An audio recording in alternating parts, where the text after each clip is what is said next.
as a freelance musician, especially in Toronto, you have to, um, market yourself, and it's not anymore about how you play, but how you communicate, how you get to other people.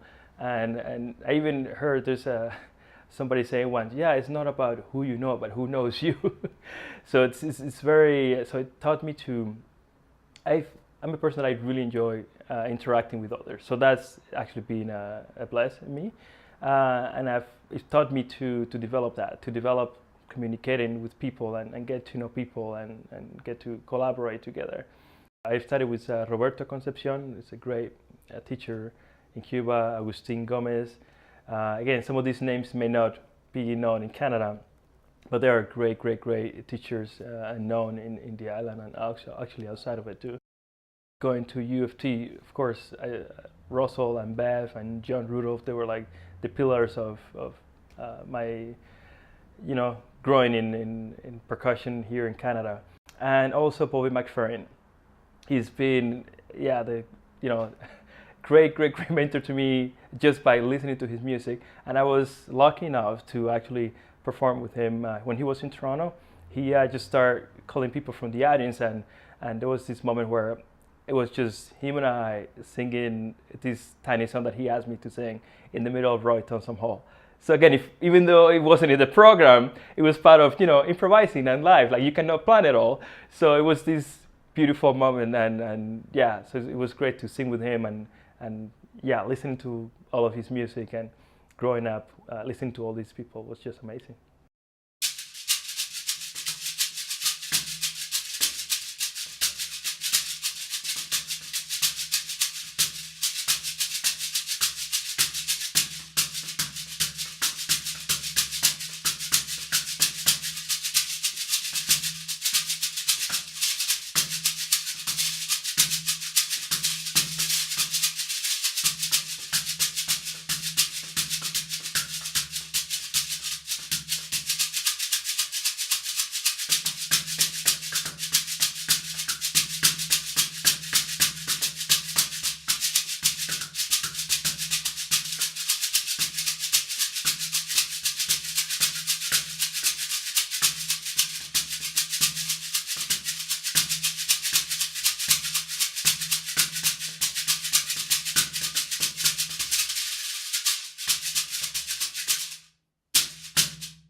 When I was in Cuba, actually, so I did the conservatory, the primary conservatory, which is 5 years from grade 5 to grade 9. Then at grade 11 to 13, you do this middle conservatory, and then you go to university. So I did the conservatories in percussion, but when I went to university in Cuba, I actually went into composition. So I was a composer, classical composer for a year. So I have a few pieces that came out of that year, and I've done a little bit after, but I think, especially since I came back to Canada and concentrating in being a performer, I was more of an interpreter, and I really, really enjoyed that side of it.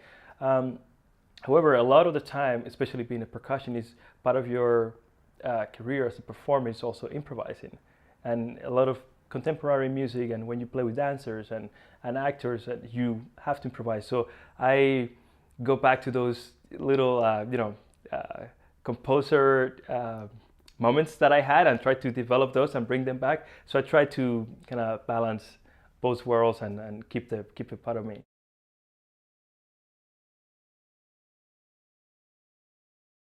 I just stumbled into it.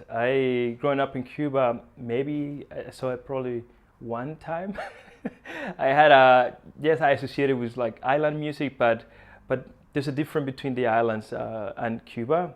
And then when I came to the University of Toronto, there was a steel pan course, and I needed to take extra courses. And I knew that U of T was known for all of world music, so I wanted to take all of it. I actually ended up taking most of them, and one of them was steel pan. And I took the course, and that was it. It did it for me. I fell in love with steel pan, and I've dedicated ever since to keep practicing and learn from it.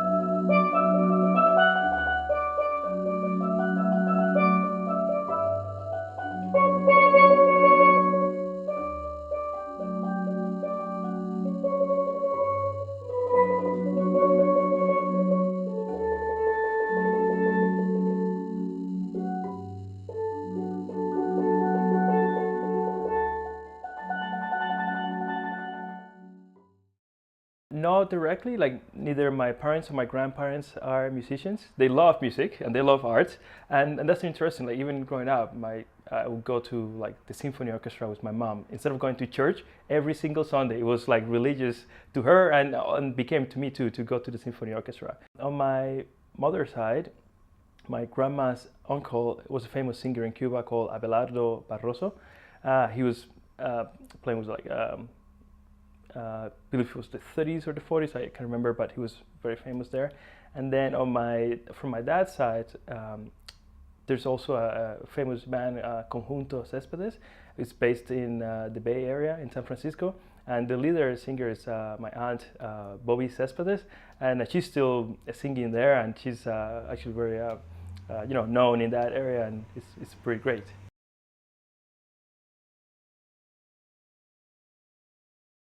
Cuba, it's a beautiful place that has a lot of tradition and a lot of very good musicians and information in it. But at the same time, because of many reasons, we are a little bit isolated, or we were a little bit isolated. So it was, again, remember how I told you I was curious? So it was that curiosity in me telling me, hey, there's a door, there's more stuff that you could learn and do out there.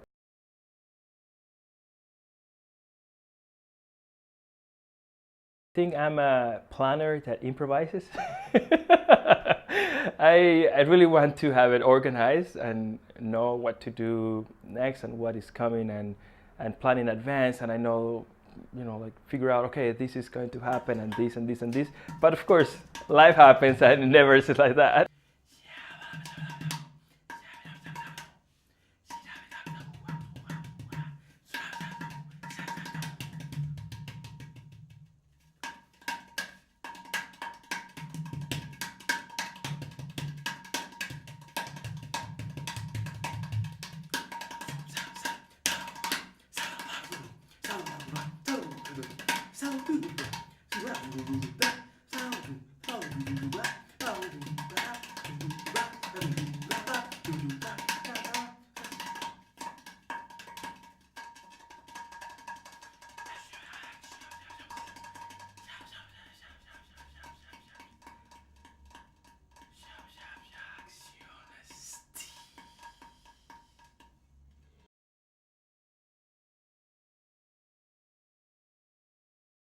We have an understanding, maybe because we spend a lot of time at the back of the orchestra, just like analyzing everybody while everybody's playing and counting and figuring music. We're just like, enjoying our rest and philosophizing, being philosophers of life and what's going on. And so I think we get that understanding. And then also we are the first ones to arrive and the last ones to leave because we have to schlep all the gear. So we have that extra community. I find that we work together pretty well.